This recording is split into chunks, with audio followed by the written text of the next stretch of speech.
Hello friends, welcome to my channel excellent coaching. Eysenck की theory start करेंगे अब। Eysenck's trait type theory. और इसमें जैसे कि मैंने पहले भी आपको बताया था, फर्स्ट यूनिट में हमने पढ़ा था कि इन्होंने एक हायरार्की बताई थी। उस हायरार्की में इन्होंने 4 चीज़ें बताई थी, एक टाइप्स, एक ट्रेड्स, एक हैबिट्स और एक रिस्पॉन्सेस। तो उसी हायरार्की के बारे में दोबारा डिस्कस कर लेते हैं। Hierarchy taxonomy. According to Eysenck, personality can be studied from either temperamental or cognitive aspects.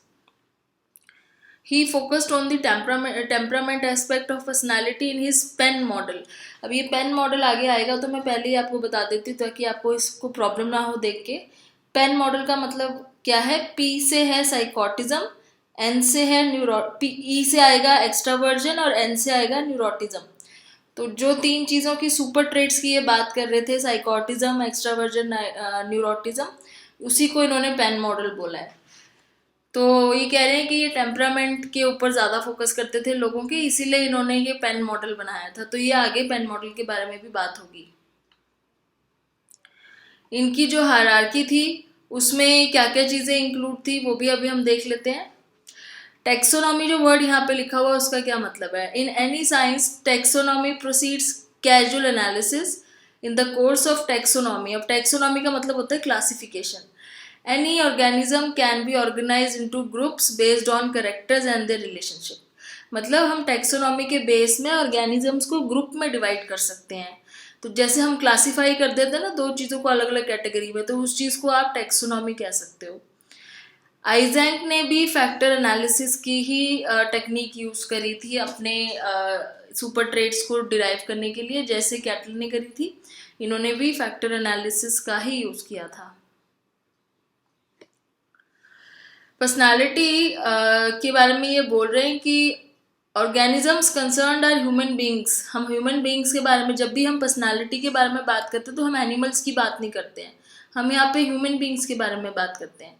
तो यहाँ पे हम ट्रेड्स के बारे में बात करेंगे जिनको हम एक्सपेरिमेंट से मेजर कर सकें, जिनको रेटिंग स्केल से मेजर कर सकें, सेल्फ रेटिंग से मेजर कर सकें, या और चीज़ों के थ्रू हम उनके ट्रेड्स के बारे में पता लगा सकें। तो बेसिकली यहाँ पे लोगों के ऊपर हमारा ध्यान ज़्यादा होता है। And we can look at the traits और people having the highest factor loading in order to better identify the trait cluster. तो जो ट्रेड सबसे ज़्यादा लोगों में होते हैं वो उनको आइडेंटिफाई करते हैं। अब यहाँ पे ये कह रहे हैं कि traits themselves intercorrelate and make up higher order factors और सुपर फैक्टर्स।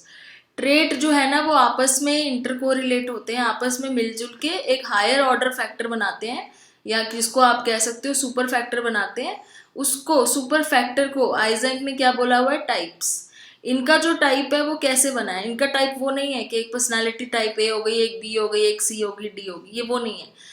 इनका जो टाइप है ये कह रहे हैं कि बहुत सारे ट्रेड्स मिलने के बाद एक सुपर फैक्टर बनाते हैं। सुपर ट्रेड्स जब मिलते हैं तो वो एक सुपर फैक्टर बनाते हैं जिसको ये टाइप में गिनते हैं, और उसी का रिजल्ट है इनका PEN model, साइकोटिसिज्म, extraversion and neuroticism model.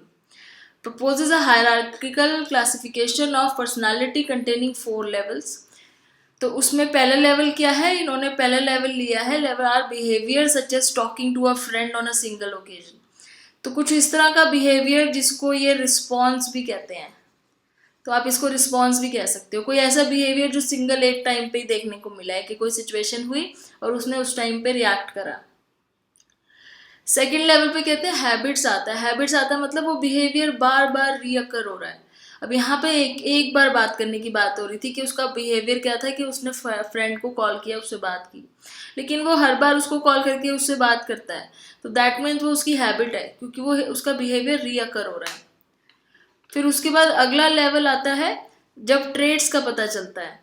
तो ट्रेड्स क्या है? ऐसे फैक्टर हैं जैसे कि sociability which are comprised of intercorrelated sets of habits. अब एक तो हैबिट ये हो गई कि फ्रेंड से फ़ोन पे बात करना, दूसरी हैबिट होगी फ्रेंड से मिलने जाना, तीसरी हैबिट होगी बाहर घूमने जाना, चौथी हैबिट होगी पार्टीज अटेंड करना। तो ये सारी हैबिट्स मिलके क्या बना रही हैं? ट्रेड्स बना रही हैं।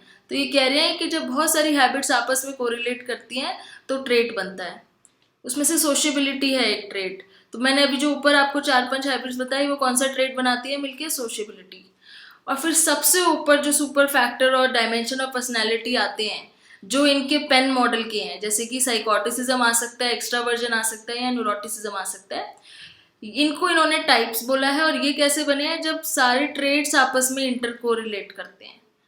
तो जब सोशियबिलिटी और आउटगोइंग नेचर और टॉकेटिव ये सब चीज़ें आपस में मिलती हैं, बहुत सारे ट्रेड्स होते हैं, जब ये आपस में मिल जाते हैं तो फाइनली एक टाइप बन जाता है या सुपर फैक्टर बन जाता है। और वो सुपर फैक्टर क्या होता है, या तो एक्स्ट्रावर्जन बनता है या न्यूरोटिसिज्म बनता है या फिर साइकोटिसिज्म बनता है।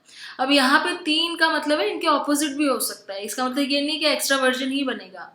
एक्स्ट्रावर्जन मतलब एक्स्ट्रावर्जन हो सकता है या इंट्रोवर्जन हो सकता है, न्यूरोटिसिज्म हो सकता है या फिर इमोशनली स्टेबल हो सकता है, साइकोटिसिज्म हो सकता है या फिर बैलेंस्ड हो सकता है।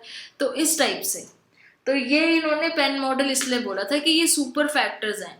आप सब लोगों के रिस्पॉन्सेज को जब देखते हो तो उसमें से जो रिस्पॉन्स बार बार रिपीट होता है वो उनकी हैबिट्स होती हैं, और कुछ ऐसी मिली जुली हैबिट्स मिला के उनके ट्रेट्स बनाती हैं, और उन्हीं ट्रेट्स को आप मिला देते हो तो कुछ सुपर फैक्टर्स बन जाते हैं जो इन कैटेगरीज में आते हैं, जो इनके पेन मॉडल में आता है। The super factors of extraversion, neuroticism, psychoticism at the top level of hierarchy are stable। और ये stable होते हैं फैक्टर्स। रिस्पॉन्सेज बदल सकते हैं, बिहेवियर्स बदल सकते हैं किसी किसी ओकेजन में, लेकिन ये सुपर फैक्टर्स नहीं बदल सकते। रिस्पॉन्स में एक दिन बात हो सकती है, किसी दिन बात कर ली फ्रेंड से, किसी दिन नहीं करी, लेकिन अगर कोई एक्सट्रोवर्ट है तो वो हमेशा एक्सट्रोवर्ट ही रहेगा, और कोई इंट्रोवर्ट है तो वो इंट्रोवर्ट ही रहेगा। तो ये कह रहे हैं कि जो सुपर फैक्टर्स हैं ये स्टेबल होते हैं जनरली लोगों की पर्सनालिटी में, और जो रिस्पॉन्सेज होते हैं वो बदलते रहते हैं, हैबिट्स बदलती रहती हैं। लेकिन जब वो ट्रेट तक पहुंच जाता है और जब वो सुपर फैक्टर्स तक पहुंच जाता है तो वो चीज़ें मोस्टली स्टेबल होती हैं, वो चीज़ें कम बदलती हैं।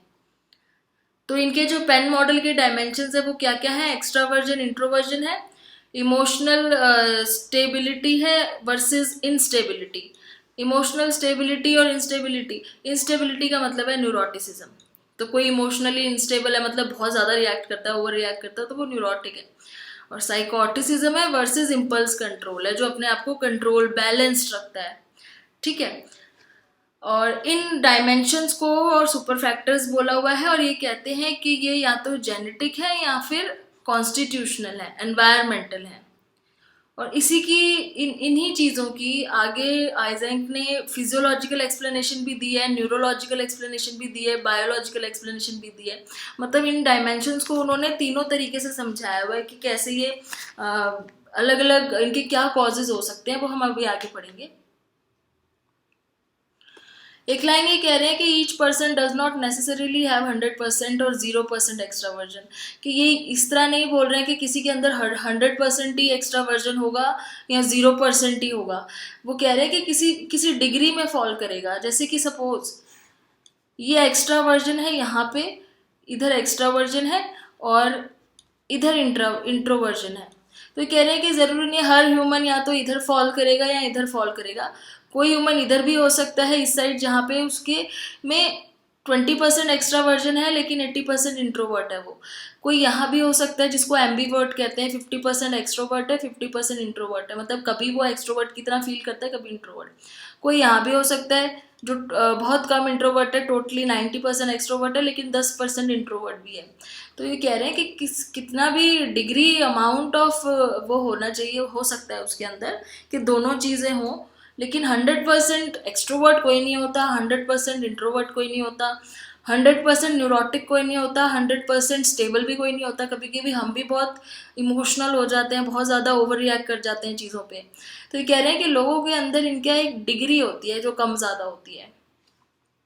साइकोसिस के लिए उन्होंने कुछ बोला है कि psychotic symptoms and illness do not form completely separate diagnosis, कि साइकोटिक सिम्टम्स जो होते हैं ना वो इलनेस की तरह ही होते हैं, उनके सिम्टम्स भी, मतलब जब हम किसी के इलनेस को डिटेक्ट करते हैं तो वो साइकोटिसिज्म को ही डायग्नोस करने का तरीका जैसे होता है, इलनेस को डायग्नोस करते हैं जैसे, उस तरीके से होता है। साइकोसिस is not a separate diagnostic entity which is categorically separated for normality.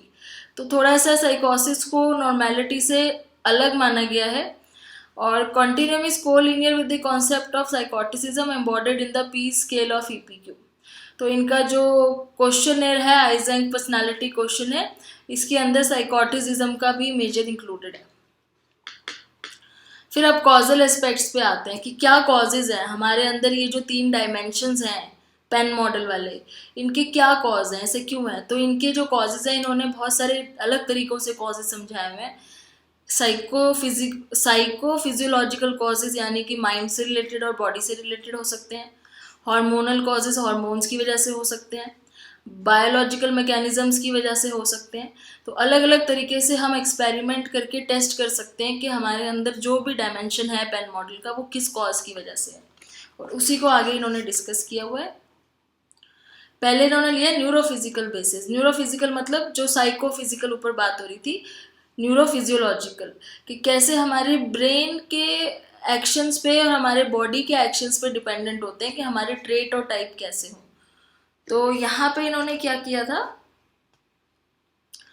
107 patients के ऊपर स्टडी की थी जिनके अंदर न्यूरोसिस था, लेकिन अलग अलग लेवल का न्यूरोसिस था और उनकी साइकोथेरेपी चल रही थी। तो मतलब किसी में हायर था, किसी में लोअर था, लेकिन उनकी साइकोथेरेपी चल रही थी। तो उनको इन्होंने स्टडी किया था और इन्होंने ये नोट किया था इस स्टडी में कि साइकोथेरेपी जो है वो इस डेटा को सपोर्ट कर रही थी कि डिफरेंट करेक्टर की न्यूरोसिस को लोग डिफरेंट तरीके से एक्सेप्ट कर रहे थे साइकोथेरेपी को। मतलब जिसमें न्यूरोसिस थोड़ा सा ज़्यादा लेवल का था, उसमें साइकोथेरेपी थोड़ा सा अलग तरीके से रिएक्ट करती थी। जिसके अंदर न्यूरोटिक्स का लेवल थोड़ा कम था, उसके ऊपर साइकोथेरेपी थोड़ा अलग तरीके से वो करती थी, रिएक्ट करती थी। तो मतलब ये कह रहे हैं कि जिस तरीके से एक डायमेंशन है उसकी डिग्री कम ज़्यादा कैसे हो सकती है, वो ये डेटा इन्होंने इससे कलेक्ट किया था। अब जैसे होता है ना कि किसी के अंदर कुछ साइकोलॉजिकल प्रॉब्लम ज़्यादा होती है तो उसको टाइम लग जाता है ठीक होने में, उस साइकोथेरेपी उस पर इतनी जल्दी असर नहीं करती। और किसी के अंदर प्रॉब्लम्स कम होती हैं, वो जल्दी सुलझ जाता है, उन चीज़ों से बाहर आ जाता है। तो बस वो यही कह रहे हैं, ऐसे ही जैसे न्यूरोटिसिज्म भी है, ये भी कम या ज़्यादा भी हो सकता है, इसका भी एक लेवल हो सकता है। कोई बहुत ज़्यादा भी हो सकते हैं जिनको ज़्यादा टाइम लगे, कुछ कम भी हो सकते हैं। फिर आते हैं कि आइजैक ने बताया था कि इंट्रोवर्जन और एक्स्ट्रावर्जन जो है ना, हमारे कॉर्टिकल अराउजल पे डिपेंडेंट है। कॉर्टिकल अराउजल मतलब हमारे ब्रेन का जो एरिया है कॉर्टेक्स, वो कितना जल्दी अराउज हो जाता है, एक्साइट हो जाता है, उस पर डिपेंड करता है कि हम इंट्रोवर्ट हैं या एक्सट्रोवर्ट हैं। और ये कैसे पता चलता है, ईईजी के थ्रू, ईईजी में रिकॉर्डिंग्स आती हैं, उसके थ्रू पता चलता है। ये कहते हैं कि जो इंट्रोवर्ट्स है ना, वो बहुत जल्दी अराउज हो जाते हैं, बहुत जल्दी एक्साइट हो जाते हैं, क्योंकि वो बहुत सेंसिटिव होते हैं। तो उससे क्या होता है, वो बहुत जल्दी थक भी जाते हैं। तो इसलिए उनको ज़्यादा देर सोशिएबल होना, ज़्यादा देर बाहर रहना पसंद नहीं है। इसलिए वो अवॉइड करते हैं ऐसी सिचुएशंस जहाँ पे उनको बहुत ज़्यादा ही ओवरवेल्म या ओवर एक्टिव जगह पे जाना पसंद नहीं करते। जबकि एक्सट्रोवर्ट्स होते हैं वो बहुत अंडर अराउज्ड होते हैं, वो बहुत धीरे से, मतलब उनको एक्साइटमेंट आने में बहुत टाइम लगता है। और वो हाईली इंसेंसिटिव होते हैं। इंसेंसिटिव मतलब कि इन द सेंस कि उनको टाइम लगता है एक्साइट होने में, बहुत जल्दी एक्साइट नहीं हो जाते। तो इसलिए उनको कॉन्टीन्यूसली एक ऐसी सिचुएशन चाहिए होती है जो वो एक्साइट कर सके उनको। इसलिए वो बाहर घूमना पसंद करते हैं, बाहर रहना, बातें करना पसंद करते हैं। तो यहाँ पे कॉर्टिकल अराउजल के लेवल से इन्होंने समझाया है कि इंट्रोवर्ट जल्दी अराउज हो जाते हैं, इसलिए जल्दी थक, बातें करना, ज़्यादा लोगों से मिलना, ये सब पसंद नहीं है। एक्सट्रोवर्ट्स होते हैं वो थोड़े से धीरे अराउज होते हैं, जल्दी एक्साइट नहीं होते, तो उनके अंदर पूरी एनर्जी रहती है सुबह से शाम तक कि वो पूरा दिन घूम सकते हैं, बातें कर सकते हैं, लोगों से मिलजुल सकते हैं, सोशलाइज कर सकते हैं। फिर स्टेबिलिटी और न्यूरोटिसिज्म में उन्होंने बोला था कि reflected the degree to which autonomic nervous system reacts to stimuli. अब हमारा ऑटोनॉमिक नर्वस सिस्टम होता है जो लिम्बिक सिस्टम कंट्रोल करता है हमारे ब्रेन का, जैसे हमें एक्साइट करने के लिए। अब एक्साइट और इनिबिटरी का क्या मतलब है यहाँ पे, ज़्यादा एक्साइट हो जाना मतलब बिल्कुल ही स्टेट ऑफ पैनिक होती है जैसे, कम एक्साइट होना मतलब स्लीप की तरह हो गया, तो ये तो एक्सट्रीम हो गया। जो कम एक्साइट होता है वो स्लीप के आसपास का लेवल रहता है, जो ज़्यादा एक्साइट हो जाता है वो पैनिक के आसपास का लेवल होता है। तो न्यूरोटिसिज्म में इन्होंने बताया है कि person on high neuroticism tend to react more quickly. जिसमें हाई न्यूरोटिसिज्म होगा वो बहुत जल्दी रिएक्ट करेगा पेनफुल सिचुएशन पे, नई सिचुएशन पे, डिस्टर्बिंग सिचुएशन पे, बहुत जल्दी रिएक्ट करेगा, लेकिन जो स्टेबल होगा पर्सन वो थोड़ा सा सोच के रिएक्ट करेगा। फिर उसके आगे, he was of the view that symptoms or disorders that befall a person are related to combined impact of personality trait and nervous system। तो फाइनली इसलिए कह रहे हैं क्योंकि नर्वस सिस्टम की फंक्शनिंग और पर्सनालिटी ट्रेट दोनों मिलके ही इस तरह के पर्सनालिटीज बनाते हैं, क्योंकि नर्वस सिस्टम भी इसमें इन्वॉल्व है, कितना जल्दी हमारा कॉर्टिकल अराउजल हो रहा है और कितनी जल्दी हम एक्साइट हो जाते हैं, वो भी इसमें इन्वॉल्व है। तो हमारे ट्रेट्स के साथ साथ नर्वस सिस्टम की फंक्शनिंग दोनों मिलके काम करती है, जिससे हम एक्सट्रोवर्ट या इंट्रोवर्ट बनते हैं या न्यूरोटिक या स्टेबल बनते हैं। अब जैसे फॉर एग्जांपल कोई ऐसा है जिसके अंदर इंट्रोवर्जन और न्यूरोटिसिज्म ज़्यादा है, एक तो वो इंट्रोवर्ट है, ऊपर से वो हाईली रिएक्ट मतलब बहुत ओवर रिएक्ट करता है, न्यूरोटिक है, तो उसको किस तरह की प्रॉब्लम्स हो सकती हैं, फोबिया जैसी प्रॉब्लम हो सकती है, ऑब्सेशंस जैसी प्रॉब्लम हो सकती है, कंपल्शन जैसी प्रॉब्लम हो सकती है। और अगर कोई बहुत एक्सट्रोवर्ट है और वो न्यूरोटिक है, मतलब वो बहुत एक्सट्रोवर्ट है और वो इमोशनली अनस्टेबल है, तो वो क्या कर सकता है, वो आगे जाके साइकोपैथ हो सकता है, एंटी सोशल काम कर सकता है। तो ये दोनों चीज़ें मिला के पर्सनैलिटी के ऊपर बहुत ज़्यादा इन्फ्लुएंस करती हैं कि हमारा नर्वस सिस्टम किस तरीके से काम करता है, प्लस हमारे ट्रेट्स कैसे हैं। फिर आगे इन्होंने समझाया है कि एक्स्ट्रावर्जन और कॉर्टिकल अराउजल में क्या होता है। मतलब ये बायोलॉजिकल एक्सप्लेनेशन है, जैसे ऊपर न्यूरोफिजियोलॉजिकल एक्सप्लेनेशन थी, अब ये बायोलॉजिकल एक्सप्लेनेशन इन्होंने दी है। बायोलॉजिकली क्या होता है, हमारे ब्रेन में ARAS होता है, असेंडिंग रेटिकुलर एक्टिवेटिंग सिस्टम होता है, जो हमारे ब्रेन को सिग्नल भेजता है और वहाँ से वापस हमारी बॉडी में सिग्नल भेजता है। तो ये कह रहे हैं कि ARAS जो है सेरिब्रल कॉर्टेक्स को स्टिमुलेट करता है, अराउज करने के लिए स्टिमुलेट करता है। जैसे अराउजल के टाइम पे क्या होता है, स्किन कंडक्टेंस फास्ट हो जाती है, ब्रेन वेव फास्ट हो जाती है, स्वेटिंग होती है, इस तरीके से। तो इनका कहना ये है कि जैसे ARAS हमारे सेरिब्रल कॉर्टेक्स को अराउज करता है, तो अब इसमें जो इंट्रोवर्ट्स होते हैं ना, are characterized by higher level of activity than extraverts. तो जहाँ जहाँ पे ARAS लेवल की एक्टिविटी हायर लेवल की होती है, वो इंट्रोवर्ट्स होते हैं। इंट्रोवर्ट के अंदर इसकी एक्टिविटी बहुत फास्ट होती है, बहुत हायर लेवल की होती है, इसलिए वो बहुत जल्दी अराउज हो जाते हैं। और बहुत जल्दी अराउज होने का मतलब है बहुत जल्दी एक्साइट हो जाना, बहुत जल्दी बहुत सारी चीज़ें वो देख लेते हैं, फील कर लेते हैं, और इसलिए वो बहुत जल्दी एग्जॉस्ट भी हो जाते हैं।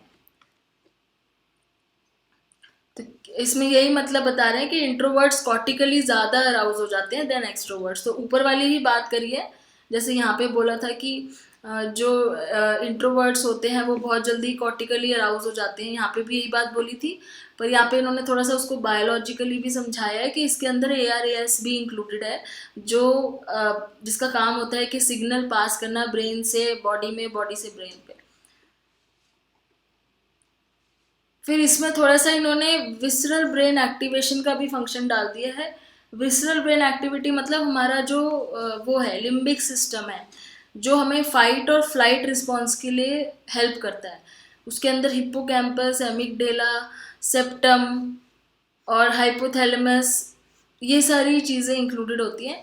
ये सारे पार्ट्स हैं ब्रेन के जो क्या करते हैं, हमारे इमोशनल स्टेट्स को रेगुलेट करते हैं, जैसे सेक्स हो गया, फियर हो गया, एग्रेशन हो गया, इन चीज़ों को रेगुलेट करते हैं।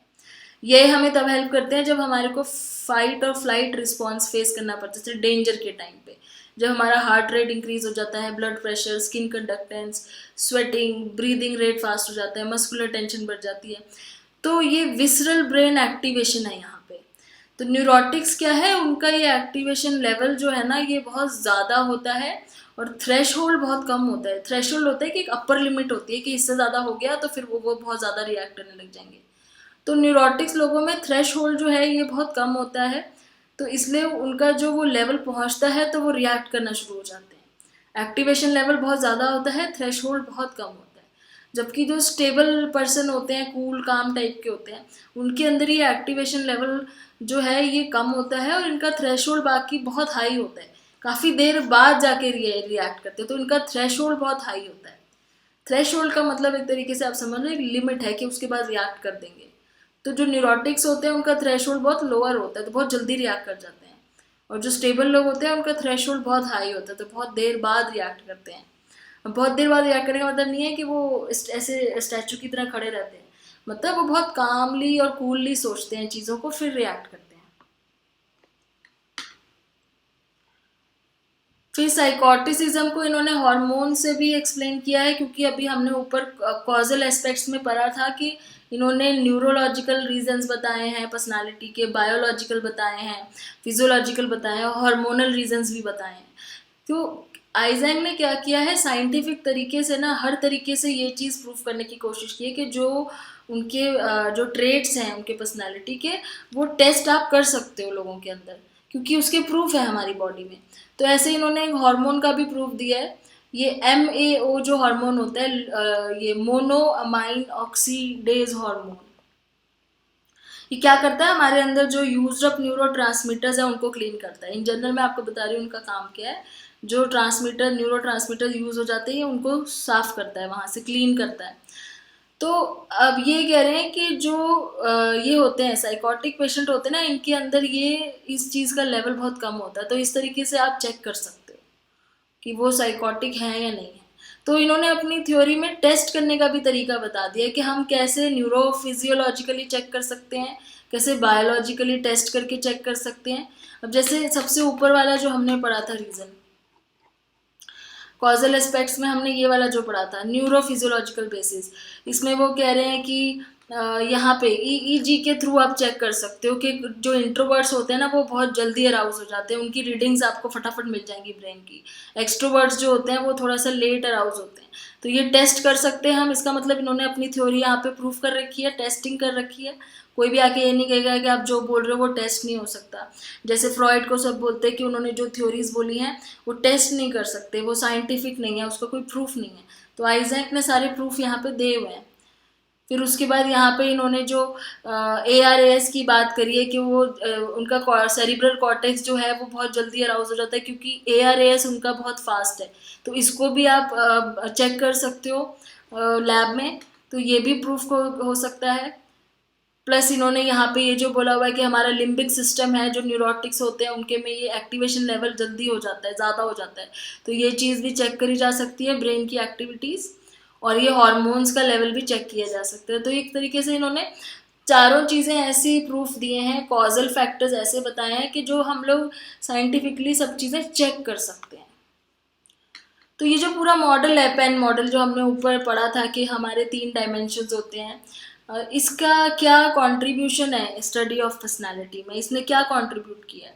इसने ये कंट्रीब्यूट किया है कि इसने पर्सनालिटी को बहुत अच्छे से डिस्क्राइब भी किया है, साथ में उसके कॉजल एस्पेक्ट्स भी बताए हैं कि किस वजह से वो होता है। वो सारे कॉजल एस्पेक्ट्स हैं जो हमने अभी ऊपर पढ़े। तो ये पूरी कंप्लीट थ्योरी है एक तरीके से। It provides causal explanation in addition to description of personality, के कॉजेज भी बताए हैं और डिस्क्राइब भी किया है।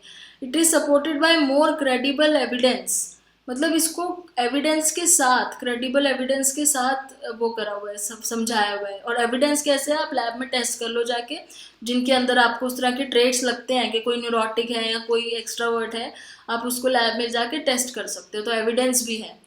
PEN model is comprehensive in description by proposing hierarchy, plus इन्होंने हायरार्की एक प्रॉपर दी हुई है जिसमें इन्होंने टाइप और ट्रेट दोनों चीज़ें इंक्लूड कर रखी हैं। तो इस तरीके से ये वाला जो मॉडल है, जिसको हम एक्सपेरिमेंटल अप्रोच कहते हैं, कि इन्होंने एक्सपेरिमेंट करके उसके प्रूफ के साथ बनाया है, ये मॉडल बिल्कुल टेस्टेबल है।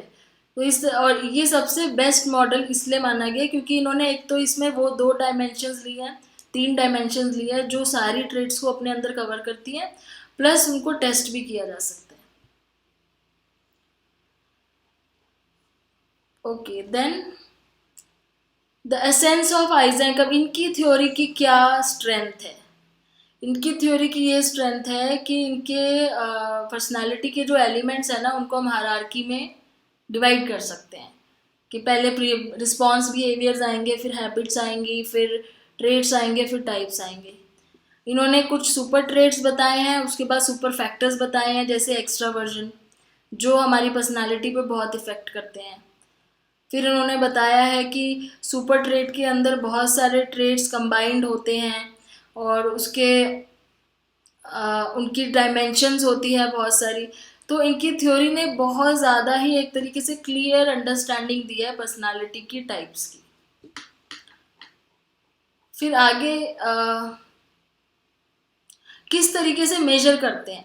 अब यहाँ पे ये बता रहे हैं कि किस तरीके से मेजर कर सकते हैं हम, कैसे ये डेटा कलेक्ट कर सकते हैं। Eysenck used a variety of methods for gathering information about people. इन्होंने क्या मेथड्स यूज किए थे, सेल्फ रिपोर्ट, लोगों से पूछ के, ऑब्जर्वर रेटिंग, ऑब्जर्व करके रेटिंग देना, बायोग्राफिकल इंफॉर्मेशन, जो लोग अपने बारे में खुद लिखते हैं उनको उनकी फिजिक्स को या फिजियोलॉजी को एग्जामिन करके, या फिर उनसे फिजियोलॉजिकल टेस्ट भरवा के, फैक्टर एनालिसिस का यूज़ करके, ये सब टेक्निक्स उन्होंने यूज़ करी थी डेटा कलेक्ट करने के लिए।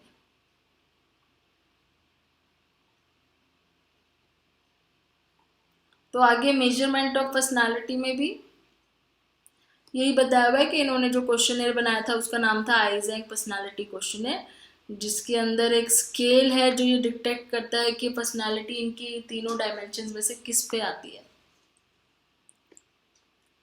थोड़ा सा यहाँ पे difference between introvert and extrovert दिया हुआ है।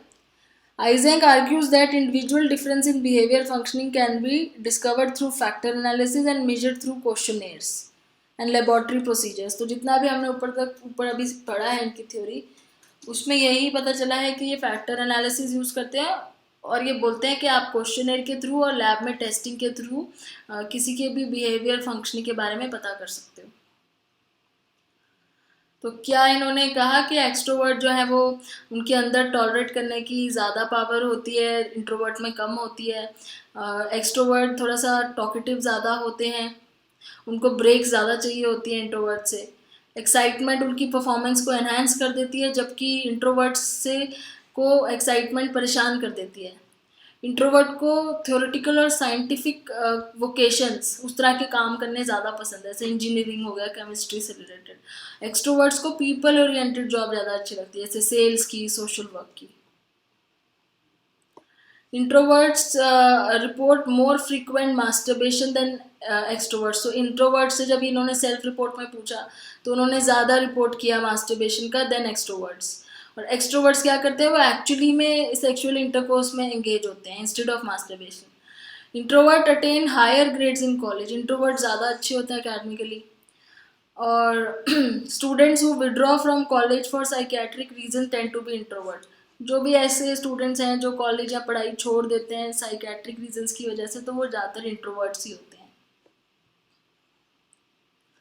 एक्सट्रोवर्ट्स क्यों छोड़ते हैं, एकेडमिक रीजंस की वजह से, क्योंकि वो पढ़ाई में अच्छे नहीं होते, शायद इसलिए छोड़ते हैं। Introvert show higher arousal level in the morning whereas extrovert show higher arousal level in the evening. तो इंट्रोवर्ट मॉर्निंग के टाइम पे ज़्यादा एक्टिव होते हैं और एक्सट्रोवर्ट्स आफ्टरनून के टाइम पे ज़्यादा एक्टिव होते हैं। Introvert work better in the morning, extroverts work better in the afternoon. एक यहाँ पे बहुत इन्होंने एक अजीब सा टेस्ट दिया हुआ है जो मुझे काफ़ी इंटरेस्टिंग लगा।